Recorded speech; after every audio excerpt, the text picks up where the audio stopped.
ଥାକରେ ଯୋଉ ପଡିଥାଅ ଏମିତି ତ ମାଡିଆ ମାଡି ହେଇକି କୁଆକି ହଉଥିଲ ଏ ଆଜି ପଡିଲ ଏମିତି କହୁଛ ଆଗରେ ଯୋଉ ଅଛି ଅକ୍ଷୟ ତୃତୀୟା ପାଳା ତ ଏଇଠୁ କୁଆକି ହେଲଣି ଆଗକୁ ଆହୁରି କେବଳ ପଇସା ଲୋଭରେ ଆମେ ଏମିତି ହଉଛୁ ମାନେ ଆକ୍ଚୁଆଲି ସେମିତି ନୁହଁ ସେଦିନ ମା ସତୀ ଭଗବାନ ଶଙ୍କରଙ୍କୁ ପ୍ରଣାମ ଟିଏ କରିଲେ ପ୍ରଭୁ ପ୍ରଣାମ କଲେ ମୁଁ ଟିକେ ରଘୁକୁଳ ରଙ୍ଗନକୁ ଦେଖିବା ପାଇଁ ଯିବି ମୁଁ ଟିକେ ପ୍ରଭୁ ମୋର କାନ୍ଦୁଛନ୍ତି ଟିକେ ସାନ୍ତ୍ୱନା ଦେବା ପାଇଁ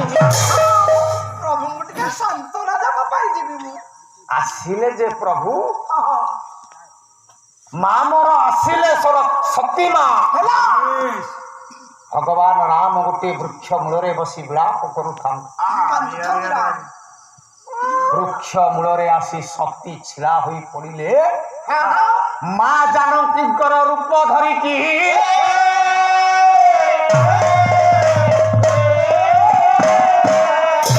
ଯଦି ଏହା ଭୁଲ ଦଶ ମହାବିଦ୍ୟା ଦେଖିବ ଦଶ ମହାବିଦ୍ୟା ଦେଖିବ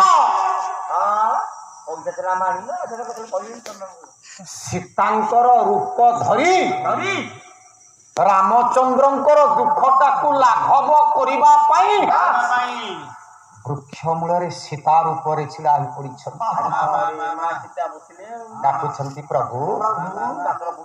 ପ୍ରଭୁ ଚମକି ପଡ଼ିଲେ ମୋ ଜାନକୀ ଭଳି କଣ୍ଠ ଦେଖା ଶୁଭୁଛି